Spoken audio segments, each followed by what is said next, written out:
समय की अनंत धारा में कुछ स्थान ऐसे होते हैं जो केवल धरती के बिंदु नहीं बल्कि स्वयं ब्रह्मांड की चेतना बन जाते हैं। जहां पहुंचते ही हवा बदल जाती है, वह केवल सांसों के लिए नहीं, आत्मा के स्पर्श के लिए बहती है। दीपों की लौ यहाँ सामान्य नहीं लगती, वे किसी प्राचीन संवाद की भाषा बोलती हैं। हर शंखनाद ऐसा प्रतीत होता है जैसे सृष्टि के आरंभ से अब तक गूंज रहा हो, और हर घंटा नाद में एक अनंत कंपन छिपा है।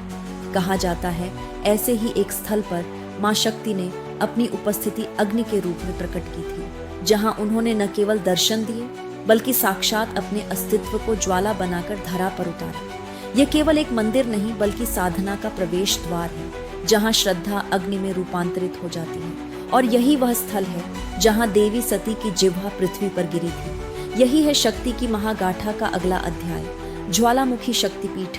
हिमाचल की पावन भूमि पर प्रकट वह चमत्कारी स्थल जहां आज भी देवी की ज्वालाएं अनादिकाल से प्रज्वलित है। कहा जाता है कि प्राचीन काल में इस पर्वतीय प्रदेश पर एक धर्मनिष्ठ राजा भूमिचंद कटोच शासन करते थे। वे देवी के परम उपासक थे, परंतु उनके मन में एक अधूरी पुकार थी, देवी के साक्षात दर्शन की। वर्षों की तपस्या, अनुष्ठान और यज्ञों के बाद भी जब उन्हें कोई संकेत नहीं मिला, तब एक रात स्वप्न में एक उज्जवल ज्वाला प्रकट हुई। अग्नि में से एक दिव्य स्वर गूंजा, हे भूमिचंद, मेरी उपस्थिति इस धरती की गहराइयों में विद्यमान है। उस स्थान को खोजो जहां अग्नि बिना किसी कारण प्रज्वलित होती है, वही मेरा निवास होगा।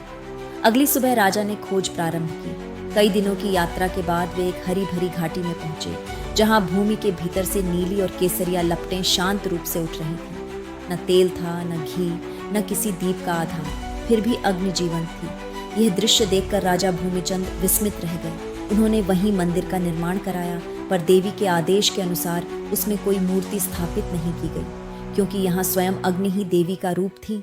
तभी से इस स्थल को कहा गया ज्वालामुखी, वह मुख जो अग्नि में प्रकट हुआ। यहाँ 9 स्थानों से अग्नि निकलती है और प्रत्येक ज्वाला देवी के एक रूप की प्रतीक है। महाकाली, अन्नपूर्णा, चंडी, हिंगलाज, विंध्यवासिनी, महालक्ष्मी, सरस्वती, अंबिका और अंजी देवी। ये 9 ज्वालाएं अनादिकाल से जल रही हैं। स्थानीय लोग कहते हैं समय समय पर इन ज्वालाओं का रंग और रूप बदल जाता है।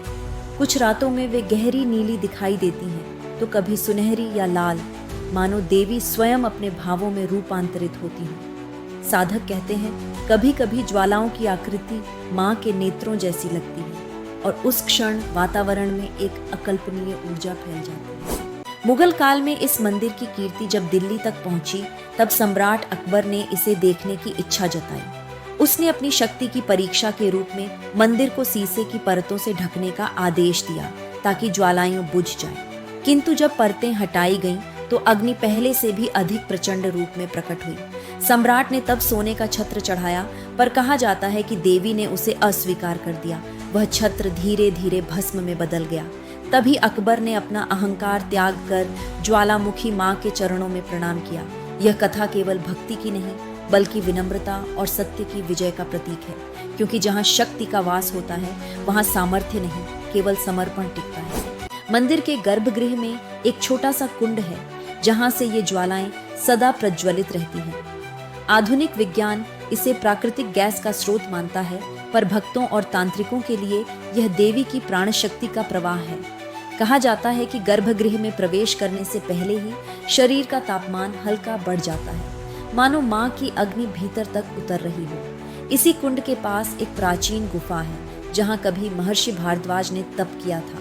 वहाँ अब भी एक हल्की ऊष्मा महसूस की जा सकती है, जो साधकों को गहन ध्यान में ले जाती है। लेजेंड्स में कहा गया है कि इस मंदिर के आसपास 9 गुप्त स्थलों में भी सूक्ष्म ज्वालाएं विद्यमान हैं। ये वे स्थान हैं जहां देवी के अग्निकण गिरे थे।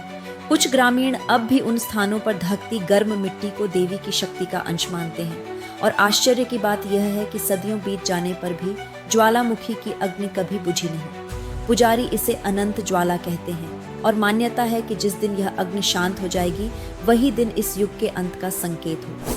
यहाँ हर अमावस्या की रात एक विचित्र परिवर्तन देखा जाता है। जब पूरा वातावरण मौन होता है, तब ज्वालाओं का ताप बढ़ जाता है। कुछ भक्तों ने कहा है कि उस क्षण लपटें ऊपर नहीं, भीतर की ओर झुक जाती हैं, मानो देवी स्वयं अपने भीतर लीन हो रही हो। ये दृश्य देखने वाले कहते हैं कि उस क्षण शरीर में एक ऐसी तरंग उठती है जिसे शब्दों में नहीं कहा जा सकता। यह भय भी है, श्रद्धा भी और अनुभव भी। ज्वालामुखी शक्तिपीठ हमें यह सिखाता है कि शक्ति सदैव स्थिर नहीं रहती। वह रूप बदलती है, अग्नि बनती है, प्रकाश बनती है और साधक के भीतर चेतना बनकर जागती है। यह अग्नि केवल बाहरी अंधकार को नहीं मिटाती, बल्कि भीतर के अहंकार को भी जलाकर भस्म करती है। यही कारण है कि सदियों बीत जाने पर भी इन ज्वालाओं की गर्मी न केवल मिट्टी में बल्कि लोगों के विश्वास में बस चुकी है। और यही है ज्वालामुखी शक्तिपीठ का दिव्य रहस्य, जहाँ सती की जिह्वा अग्नि बनकर अनंत काल से जल रही है।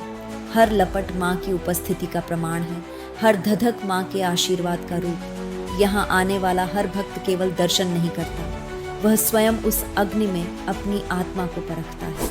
और याद रखिए, ये महागाथा यहीं समाप्त नहीं होती।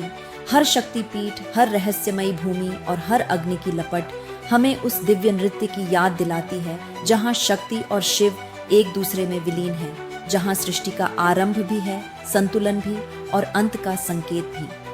हमारे अगले अध्याय में हम फिर चलेंगे एक और रहस्यमयी शक्तिपीठ की ओर, जहाँ देवी की ऊर्जा आज भी ब्रह्मांड के रहस्यों को उजागर करती है। ऐसे अद्भुत, रहस्यमयी और दिव्य विषयों को जानने के लिए जुड़े रहिए शक्ति की महागाथा के अगले अध्याय के साथ।